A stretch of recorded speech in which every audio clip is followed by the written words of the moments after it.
Oi, galera!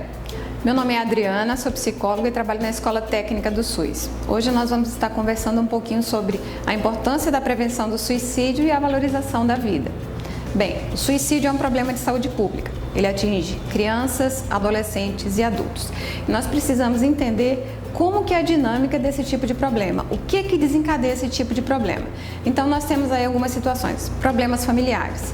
Um ambiente altamente repressivo, um ambiente violento, um ambiente abusivo, onde não existe falta de diálogo, carinho, realmente é um evento negativo que pode vir a colaborar com condutas e pensamentos suicidas. A separação de amigos, namorado, morte de pessoas amadas ou significativas também é um fator que, querendo ou não, colabora para que a pessoa fique muito sozinha. Ela tem esse sentimento de perda assim, muito intenso e muitas vezes não consiga ressignificar isso na sua vida, no relacionamento com outras pessoas. Términos de relacionamentos amorosos, isso daí também realmente é uma coisa que pesa bastante. Por quê?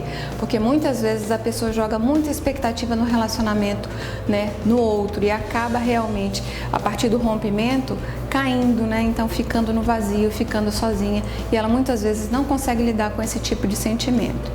Conflitos ou perdas interpessoais, que querendo ou não, hoje a gente vê que com acesso à internet existe cada vez mais um intenso relacionamento, mas muitas vezes é muito cheio de ruído, muito cheio de preconceito, muito cheio de discriminação. Isso daí acaba, querendo ou não, ocasionando esses comportamentos mais agressivos e mais rebeldes. A opressão, principalmente com relação ao adolescente, a opressão pelo seu grupo de identificação e a manifestação de comportamentos autodestrutivos para ser aceito no grupo. Então isso aí é uma conduta que a gente vê muito dentro do grupo de adolescentes. O fracasso nos estudos também é indicativo, muitas vezes, de pensamentos que a pessoa ela não é capaz, que ela não é inteligente, que ela não vai conseguir. Isso faz com que a autoestima dela cada vez mais fique frágil e ela comece a vir a ter esses pensamentos. Ou então, muitas vezes, a demanda alta por parte dos pais e também dos professores em relação à escola, ao futuro. A questão do desemprego, as dificuldades financeiras vivenciadas pelos adultos, problemas de saúde, esses aí sejam tantos físicos e também os desastres naturais, e a gente está vivenciando um problema bem diferente agora com o Covid, mas que também nos deixa muito ansiosos, muito amedrontados em relação desse vir a ser, o que nós vamos esperar lá na frente.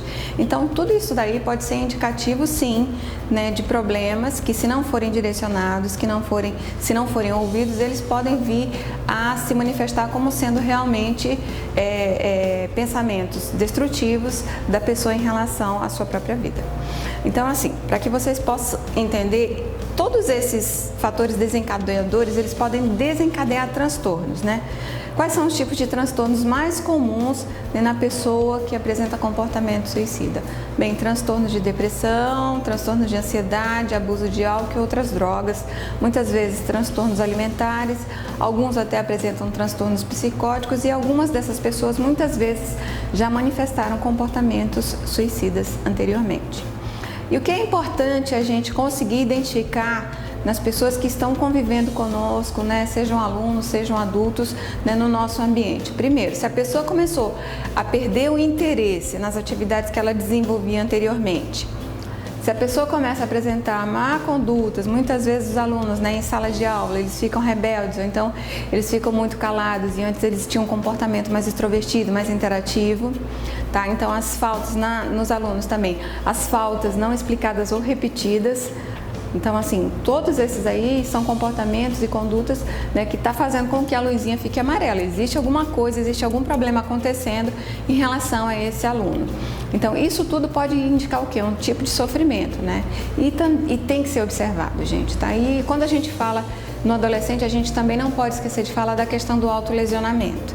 Tá? Então, o autolesionamento, infelizmente, é um tipo de conduta muito comum, às vezes, que pais, professores, os próprios colegas, eles têm que estar esclarecidos a respeito desse tema para que possam estar ajudando esse adolescente que está sofrendo, que está passando por algum tipo de dificuldade nesse momento.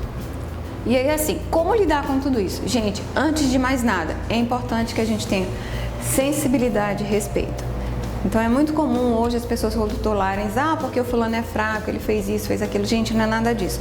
A pessoa que vivencia, né, ou então chega a ter pensamentos, ou então até condutas, né, em relação a esse tipo, ela está num sofrimento muito intenso, tá? Então isso tudo tem que ser respeitado. Tá? E como é que a gente consegue fazer com que de repente essa pessoa se sinta mais acolhida? A gente tendo empatia em relação ao que ela está manifestando nesse momento, a esse tipo de sofrimento pelo qual ela está passando. Então, assim, é necessário, acima de tudo, respeito. Tá? Então, assim, hoje a gente quer estar ressaltando aqui a importância, né, desse cuidado, desse olhar para o outro com mais profundidade, com mais carinho, não só no Setembro Amarelo, mas em todos os meses do ano, né, o setembro, para justamente fazer a gente despertar, olha, temos que ser mais incisivos, mais intensos na prevenção da vida, né, e lutar pela vida e valorizar a vida.